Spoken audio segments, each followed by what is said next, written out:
Hello, good evening to all. My name is Sukanya and I welcome you all on my channel.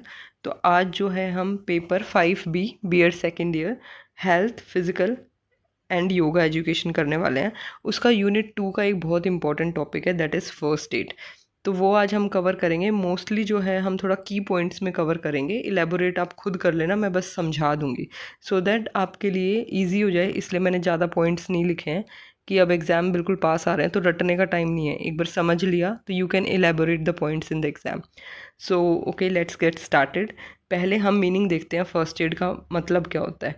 तो first aid वो first और immediate assistance होती है जो किसी इंसान को दी जाती है जब वो किसी सीरियस इलनेस या इंजरी उसको हो जाती है, सो दैट हम उसका अर्ली रिकवरी को प्रमोट कर सकें जब तक कोई मेडिकल सर्विस आ रही है।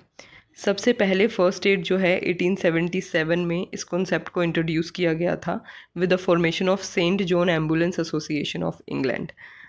अब हम देखते हैं कि फ़र्स्ट एड के कुछ प्रिंसिपल्स क्या होते हैं।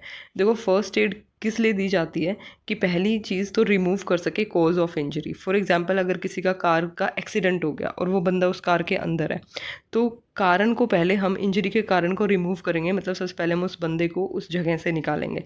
Second is the crowd should be kept away. जब एक्सीडेंट्स होते हैं तो बहुत सारे लोग भीड़ लगा के खड़े हो जाते हैं, तो वो जो क्राउड है उसको वहाँ से हटा सकें सो दैट जो बंदा ऑलरेडी इंजर्ड है उसको और जो है एनजाइटी और स्ट्रेस की सिचुएशन क्रिएट ना हो।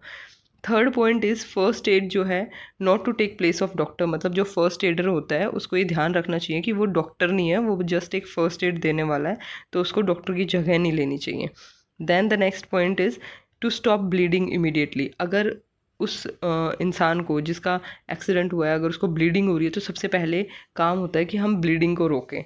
Then to know the ABC of first aid. ABC का मतलब क्या होता है? एयरवेज। ए मतलब एयरवेज, मतलब वो बंदा जो है फर्स्ट एडर ये चेक करेगा कि जो विक्टिम है उसका जो सांस का वो है एयरवे है, उसका पाथ इज़ क्लियर, ठीक है, कहीं कोई चॉकिंग वगैरह ना हो। देन सेकंड इज़ बी का मतलब है उसकी ब्रीथिंग को चेक करेगा कि ब्रीथिंग नॉर्मल है या नहीं है। अगर ब्रीथिंग नॉर्मल नहीं है तो उसको वो उस टाइम आर्टिफिशियल ब्रीथिंग देगा। Third is C means he will check the pulse. Pulse का अगर पल्स रेट नॉर्मल नहीं है तो वो उसको CPR देगा। तो ये कुछ इमीडिएट चीज़ें हैं जो कि फ़र्स्ट एड के टाइम दी जाती हैं। अब हम स्कोप ऑफ फर्स्ट एड। तो स्कोप ऑफ फर्स्ट एड में क्या होता है कि पहली चीज़ है डायग्नोसिस। पहले किसी भी चीज़ को हम डायग्नोस करते हैं कि ये चीज़ हुई क्यों है, इसके पीछे का कारण क्या है। Second is identifying the symptoms. तो जो फर्स्ट एडर होता है वो चेक करता है कि जो विक्टिम है उसके सिम्टम्स क्या हैं, क्या उसको दर्द हो रहा है, क्या वो शिवर कर रहा है, क्या उसे प्यास लगी है, क्या उसे कंजेशन हो रहा है, स्वेलिंग हो रही है, तो उसके सिम्टम्स क्या हैं। Then third is treatment. वो उसको जल्दी से जल्दी ट्रीटमेंट देना स्टार्ट करता है। Fourth is quick disposal. तो क्विक डिस्पोजल में वो जो फर्स्ट एडर है वो देखता है कि नियर बाय शेल्टर कहीं उसे एक सेफ़ जगह पे सेफ्टी पे ले जाया जाए, लेटाया जाए, होम हॉस्पिटल जो भी सिचुएशन हो सर्कमस्टेंसेस के अकॉर्डिंग वो देखता है। देन हम क्वालिटीज़ देखते हैं, फर्स्ट एडर की क्वालिटीज़ क्या होती हैं। फर्स्ट का मतलब देखते हैं। F means fast in action. Second is immediate diagnosis. Third R is resourceful. S is skillful. T is tactful. A is adroitness. I is intelligence. D is discipline. E is emotionally strong and R is responsible. तो हम ये सब चीज़ें देख लेते हैं। मतलब fast in action मतलब वो जो फर्स्ट एडर होता है उसको क्विकली अपना डिसीजन लेना चाहिए और अपने एक्शन को स्टार्ट कर देना चाहिए। Second is immediate diagnosis. मतलब वो कारण देखेगा कि ये एक्सीडेंट या ये जो भी इंजरी वगैरह इसको हुई है कैसे हुई है। R इज़ रिसोर्सफुल मतलब उसके पास सारी रिसोर्सेज होनी चाहिए कि वो उसको फर्स्ट एड दे सके। S इज़ स्किलफुल मतलब वो इतना स्किलफुल होना चाहिए कि उस कंडीशन को वहाँ पे जो क्राउड है उन सब चीज़ों को बहुत ही अच्छे से हैंडल कर ले।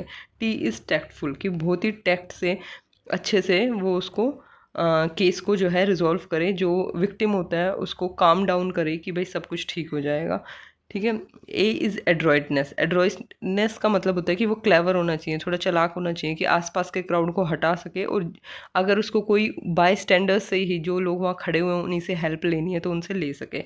I इज़ इंटेलिजेंस मतलब उसके पास बुद्धि का होना बहुत ज़रूरी है कि वो बहुत ही इंटेलिजेंट हो ताकि उसे पता हो कि कौन सी जो है हमें ट्रीटमेंट उसको देनी है। डी इज़ डिसिप्लिन, की बहुत ही डिसिप्लिन्ड हो, वो अपने आप को डॉक्टर ना समझे, उसको पता होना चाहिए कि वो सिर्फ एक फर्स्ट एड देने का काम कर रहा है तो वो वही काम करे।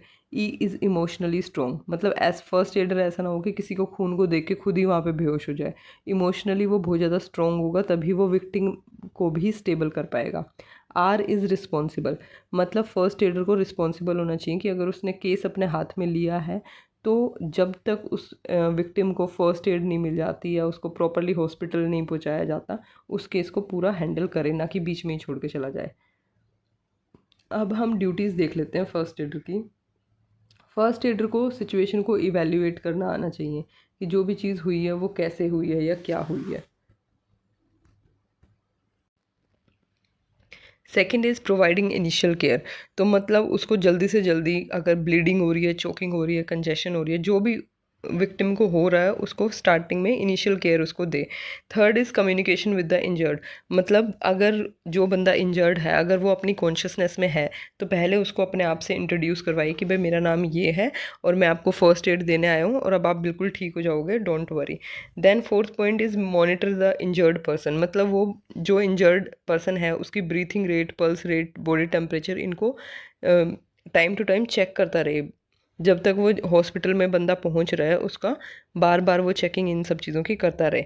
The next point is keep the record of incident, मतलब जो इंसिडेंट हुआ है उसका date, time, location of injury या जो कारण था इंजरी का, ये सब, इन सब चीज़ों का वो रिकॉर्ड रखे, सो दैट कि आगे पुलिस को और डॉक्टर को उसे ये सब इंफॉर्मेशन देनी होती है, सो दैट केस को ईजिली हैंडल किया जा सके।